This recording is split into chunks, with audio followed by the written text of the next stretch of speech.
नमस्कार मित्रों, मैं हूं मयंक भावसर। आप सभी दर्शकों का एसएबीएस न्यूज़ में हार्दिक स्वागत करता हूं। आज हम एक नए विषय पे बात करेंगे। जैसा कि आप जानते हैं कि मानसून आने वाला है और मानसून आते ही कृषक अपनी मेहनत करने लग जाते हैं, खेती बाड़ी में लग जाते हैं। तो आज हम उनको ये जानकारी देंगे कि किस तरह से बोनी की जाए और सावधानियाँ बरती जाए और किस तरह के बीजों का वो उपयोग किया जाए ताकि उनकी फसल अच्छी हो और फ़ायदे वाली हो। आज हम कृषि विभाग अधिकारी से मिलने आए हैं, तोमर सर से। आज उनसे हम जानकारी लेंगे किस तरह की वो हमें सलाह देते हैं और किस तरह की सावधानियां बरतना चाहिए और किस तरह के उपाय करना चाहिए। सर जी, जैसे कि हम लोग सभी जानते हैं कि जैसे ही बरसात का मौसम शुरू होता है वैसे ही सभी किसान अपनी तैयारी में लग जाते हैं। जबकि हम लोगों ने कई बार इनको ये कहा है कि ये जो फसल की तैयारी है, बोनी की तैयारी, ये काफ़ी पहले कर लेना चाहिए। क्योंकि जैसे क्या होता है कि जब बारिश हो जाती है उसके बाद यदि हम बीज ढूंढने जाएंगे तो हो सकता है कि हमें वो जल्दी में वो अच्छा बीज ना मिल पाए। तो पहले से बीज की व्यवस्था करके रखें, खाद की व्यवस्था करके रखें और उसके बाद हम फिर बोनी की तैयारी करें। दूसरा ये कि अभी जो बारिश हो रही है ये अभी मानसून पूर्व की बारिश है, इसको हम बोनी के लिए उपयोग ना करें। अभी सिर्फ हम अपने खेतों को अच्छी तरह तैयारी कर लें, मेड़बंदी कर दें जिसमें से पानी खेत में से बाहर ना निकले और उसकी अच्छी तरह से जुताई करके 2 बार पाटा लगा के रखें। उसके बाद फिर हम बोनी करें। बोनी के लिए कुछ सरकारी संस्थाएँ हैं, जैसे हमारी सोसाइटीज़ है, वहाँ पर बीज उपलब्ध होता है जो कि सरकार का बीज होता है, उस बीज का उपयोग कर सकते हैं। दूसरा, यदि हम प्राइवेट व्यक्ति से किसी से बीज खरीदते हैं तो उसमें हमको सावधानी ये रखना चाहिए कि वो रसीद पूरी लें और उसके बाद ही हम बीज लें। क्योंकि यदि मान लीजिए बीज कभी ख़राब निकलेगा तो उस समय हमको बड़ी परेशानी आ जाती है और हमारे पास कुछ करने के लिए होता नहीं है और ना सिस्टम में हम किसी का कुछ कर पाते हैं। तो एक तो ये बात है। दूसरी बात ये कि सोयाबीन एक बहुत प्रमुख फसल है जो कि काफ़ी क्षेत्रों में बोई जाती है और उसका रकबा धीरे धीरे काफ़ी बढ़ रहा है। उसमें बीज की इस साल पिछले साल समस्या आ गई थी क्योंकि अधिक बारिश होने से उसके बीज में अंकुरण में काफ़ी समस्या आ गई थी।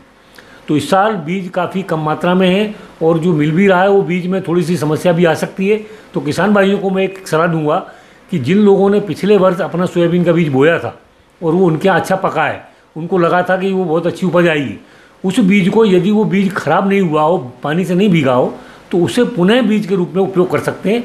उसमें हमको जो सावधानी बरतनी पड़ती है वो ये होता है कि यदि हम उसको छान लें, छानने के बाद में उसको सुपड़े से साफ़ कर लें और वो एक दाना एक साइज़ का हो जाए और उन दानों में से ऐसे करीब 100 दाने 2-3-4 जगह लेके ज़मीन में बो के देख लें। यदि हमने 100 दाने बोए हैं उसमें से 70 से 80 दाने 75 दाने यदि उग रहे हैं, इसका मतलब ये है कि बीज ये बोने के लिए बहुत अच्छा है। तो मुझे लगता है कि अपने बीज पर ज़्यादा भरोसा करें बजाय जो बाज़ार में मिल रहे हैं उन बीजों का। दूसरा, जैसा कि हम सब लोग जानते हैं कि बोनी के पहले खाद की तैयारी की जाती है। तो जो गोबर की खाद हमारे खेत पास है, इस खाद को लोग गर्मी में डाल देते हैं, जो कि अधिक गर्मी होने की वजह से उसमें जो जीवाणु होते हैं वो मर जाते हैं।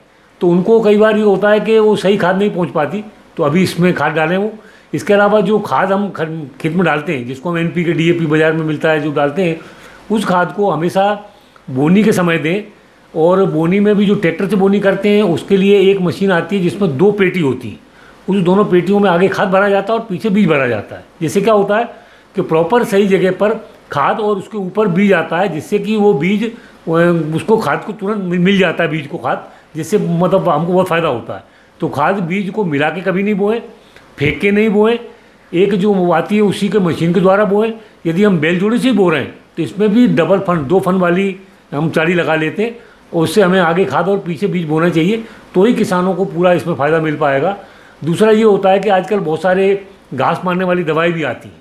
तो कुछ दवाएं ऐसी होती हैं जिनको कि हम खड़ी फसल में डाल देते हैं, कुछ दवाएं ऐसी होती हैं जिनको कि हम बोनी के तुरंत बाद डालना है, अंकुरण के पहले और मतलब उग रहा है उसके पहले डालना पड़ती है। तो ये सब चीज़ें यदि हम करना है तो किसी अपने जो ग्रामीण कृषि विस्तार अधिकारी हैं या कृषि विज्ञान केंद्र से आप संपर्क करें। इन दवाओं में बहुत सारी सावधानी रखना पड़ती है और सावधानी ये रखना पड़ती है कि जिस दवा टंकी से हम वो दवा छिड़क रहे हैं उस टंकी से बाद में फिर कीड़े मारने वाली दवा न छिड़कें। यदि छिड़केंगे तो फसल ख़राब हो सकती है और यदि छिड़कना है तो कैसी कैसी सावधानी रखना चाहिए इसके बारे में हमको पूरी जानकारी होना चाहिए। क्योंकि आजकल लेबर बहुत महंगा है, यदि हम मजदूर से अपने खेत पर काम करवाएंगे तो बहुत पैसा लगता है। तो इसको नियंत्रित करने के लिए घास मारने वाली दवाएं बाज़ार में उपलब्ध है, तो उनका प्रयोग भी कर सकते हैं। तो ये सब यदि तैयारी कर ली है, इसके अलावा जो हमारी दूसरी फसलें जैसे तुअर है, मूंग है, उड़द है, इन सभी बीजों को हम घर पे जो हमारे पास उपलब्ध है उन बीजों का ठीक तरीके से साफ़ सफाई करके उपयोग कर सकते हैं बजाय बाज़ार में लेने के। तो हम मुझे लगता है कि आपके पैसे भी बचेंगे और आपका समय भी बचेगा और फसल भी आपकी अच्छी रहेगी। तो यही जानकारी यदि आप ध्यान रखेंगे तो निश्चित ही आपका फ़ायदा होगा। दूसरा ये है कि बारिश अधिक होती है तो खेतों में से पानी निकालने के लिए हमको आजकल ऐसी विधि आ गई जिसमें एक मशीन आती है जिसको हम कहते हैं rich and furrow. Rich and furrow का मतलब होता है कि उसमें नाली बन जाती है और साथ में मेड़ बन जाती है। तो मेड़ से क्या होता है, फसल अच्छी तरह उग जाती है, मेड़ पे बीज गिरता है, वो नाली बगल में बनती है। तो जैसे पानी आता है तो वो नाली पकड़ के पानी बाहर निकल जाता है, और यदि पानी कम बरसता है तो उस नाली में पानी भरा रह जाता है। तो ये 2-3 तरह की होती है, मतलब रेज बेड है, एक ब्रॉड बेड है, ये अलग अलग तरह की आती हैं। यदि इस विधि से हम लोग बोनी करेंगे तो हम ये मानते हैं कि सोयाबीन की जो फसल हम बोएंगे वो पूरी तरीके से बढ़िया उगेगी। और इसके अलावा भी जो दूसरी फसलें जैसे मक्का है या कपास है, इन सबको यदि बेड पे लगाएं, बेड का मतलब होता है थोड़ी ऊंची जगह पे, तो फसल बरसात में अधिक पानी और कम पानी दोनों से इसकी बचत होती है और हमारी उपज इससे बढ़ जाती है। और कई बार ये देखा गया है कि करीब 1.5 तक फसल का उत्पादन आता है। तो जो हमारे पेटलापुर क्षेत्र के किसान ऐसी चीज़ें कर रहे हैं, इसको हमारे इस क्षेत्र में भी जाहुआ विकास खंड है, रामा है, जहाँ हमारे मतलब काफ़ी भाई ऐसे रहते हैं जो कि थोड़े कम पढ़े लिखे, वो यदि इन चीज़ों को अपनाएंगे तो मुझे लगता है कि निश्चित ही उनकी आमदनी बढ़ेगी और उनकी उपज अच्छी आएगी।